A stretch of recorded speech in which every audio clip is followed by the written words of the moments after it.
Une vieille femme tombe par hasard sur une lettre vieille de 46 ans écrite par sa meilleure amie, mais est choquée lorsque son mari tente de l'empêcher de la lire. Christy Martin vivait aux côtés de son mari Alex dans une belle maison qu'il avait achetée après avoir pris leur retraite. Leur vie était un rêve. Christy avait encore beaucoup de choses à faire, mais elle adorait les activités. Apparemment, elle la gardait jeune, tandis que son mari préférait se prélasser dans la maison ou plus précisément dans sa caverne d'homme à faire toutes sortes de choses. Ils s'aimaient beaucoup et étaient très heureux de leur vie. Ils étaient mariés depuis 45 ans, même si les débuts ont été difficiles. Beaucoup de leurs amis qui les ont connus au début de leur relation amoureuse disent souvent que ce sont les épreuves qu'ils ont traversées ensemble qui les ont soudés. En effet, le couple a enduré beaucoup de choses. Par exemple, leurs parents étaient contre leur mariage pour des raisons qui dépassaient l'entendement de Christy et d'Alex. À 18 ans, Christy et Alex se sont enfuis de chez eux et se sont rendus dans une autre ville où ils se sont mariés et ont fait leur vie. Leur mariage était simple, mais ils s'aimaient sincèrement, et cela se voyait. Les tourtereaux ont primé pendant des années pour s'en sortir, et les choses étaient difficiles pour eux, mais ils y mettaient tout leur cœur et se réconfortaient mutuellement. Ils ont travaillé côte à côte dans le monde des affaires à New York, se faisant rapidement un nom grâce à leur coopération pratique, puis se sont retirés des décennies plus tard lorsqu'ils ont décidé qu'ils en avaient assez fait. Ils n'ont pas eu d'enfant parce que Christy était stérile, mais Alex s'en fichait. Il voulait être avec elle. Tous ceux qui les connaissaient souhaitaient avoir une relation comme la leur, et à juste titre, ces deux-là se mélangeaient. Mais, malgré tout cela, leur paix a été ébranlée un jour, et cela a failli tout gâcher. Ce jour fatidique, Christy avait décidé de nettoyer leur grenier car elle avait des projets pour celui-ci. Mais au milieu de cette opération, elle est tombée sur un vieux sac en lambeaux. Ce n'est pas à moi, a-t-elle pensé en l'examinant. Ça pourrait être celui d'Alex ? Ça doit être ça, a-t-elle conclu. Je n'ai jamais eu ce genre de sac.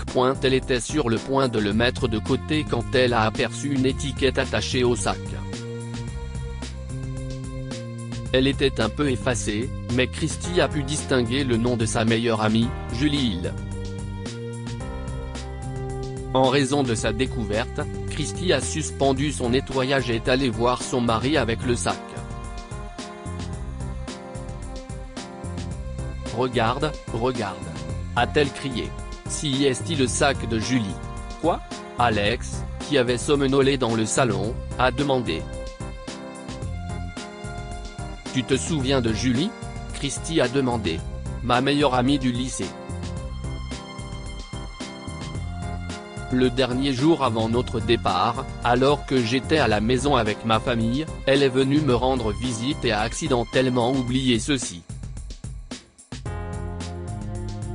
Aussi est-il vrai, a dit Alex, l'air soudainement inquiet. C'était difficile de passer outre tes parents parce qu'ils t'avaient puni en espérant que tu m'oublierais. Oui, rendre le sac était l'excuse que j'ai donnée pour qu'il me laisse sortir ce jour-là, rayonne Christy. Elle regarda affectueusement le sac pendant un autre moment puis il l'ouvra pour voir s'il y avait quelque chose dedans. Il était vide, à l'exception d'une feuille de papier pliée en deux.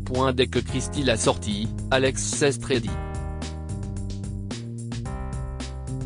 Qu'est-ce que si est-il ? Demande-t-il un peu trop fort, attirant l'attention de Christy. Je crois que si est-il une lettre de Christy, dit-elle. Elle dit à mon âme sœur, si est-il un surnom qu'elle m'a donné quand nous avons promis de nous soutenir mutuellement.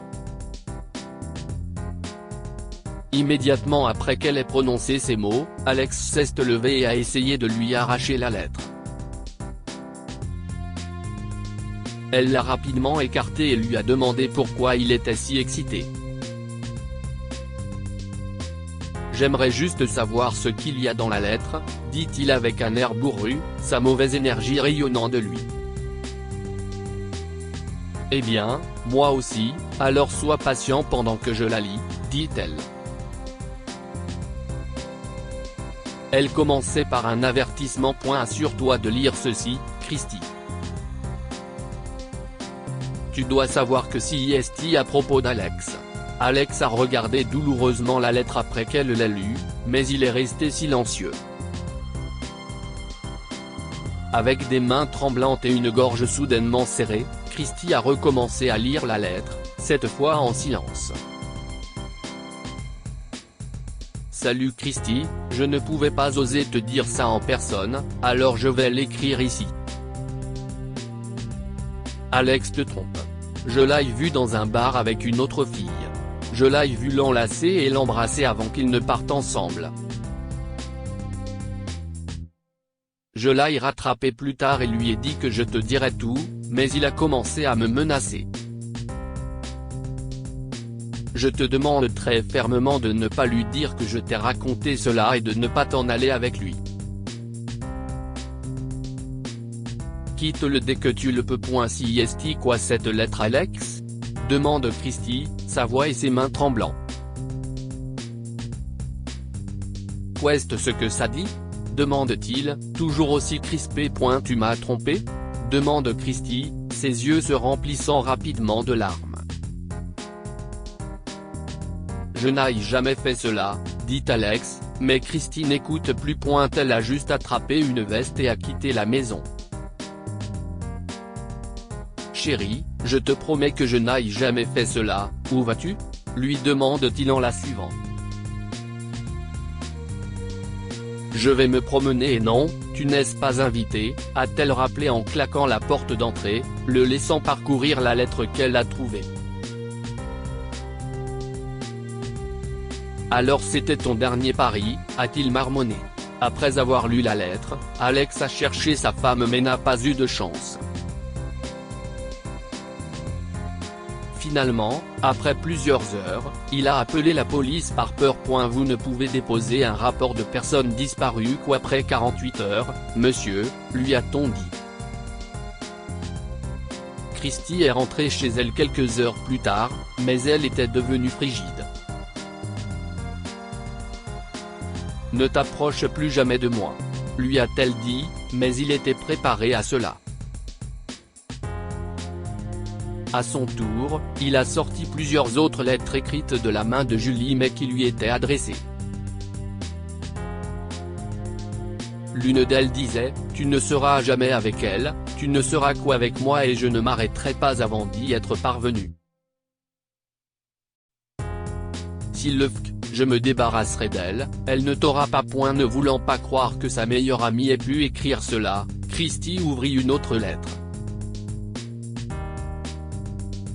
Christy ne te mérite pas, disait-elle. Tout ce qu'elle fait, c'est s'asseoir et se faire belle pendant que tu cours partout pour elle. Je courrai partout pour toi et je t'adorerai. J'attends à la boutique de souvenirs, passe me prendre, s'il te plaît. Les mains tremblantes, elle en a ouvert une troisième. Si tu ne la quittes pas, je vais faire en sorte que Christy te quitte et ce ne sera pas difficile, les rumeurs sur toi et moi en train de nous accoquiner dans les clubs ne tarderont pas à se répandre, alors tu n'auras pas d'autre choix que d'accepter ce qui nous sépare. Pour la deuxième fois de la journée, Christy est stupéfaite. Elle ne pouvait pas croire ce que son amie était prête à faire. Elle a serré Alex dans ses bras et l'a supplié de lui pardonner d'avoir douté de ses sentiments sincères et de sa loyauté. « Mais pourquoi tu ne m'as rien dit ? Dire que j'étais si peu méfiante à son égard, a dit la femme stupéfaite. Je voulais juste t'aider à préserver le souvenir que tu as d'elle. Le couple a vécu heureux jusqu'à la fin de ses jours, mais Christie a tout de même pris soin de dire à Julie ce qu'elle pensait.